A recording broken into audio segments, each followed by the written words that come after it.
बस काय म्हणले, a metallic solid sphere ई is place in uniform electric field, lines of force follow correct path.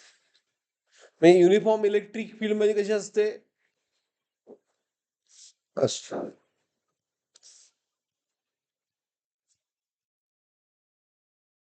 ह्यामध्ये metallic sphere ठेवला, मेटलचा स्पिअर, तर काय होणार,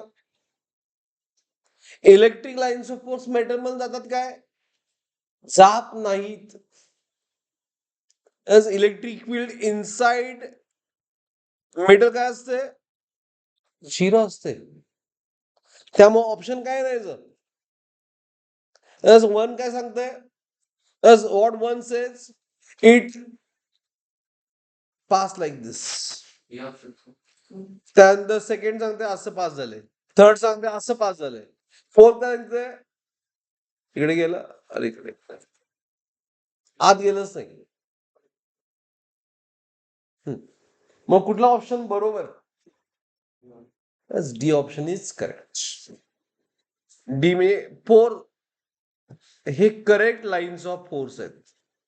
लाईन्स ऑफ फोर्स लाईन यातून स्पेअर मध्ये जाणार नाहीत. Is it clear, got it.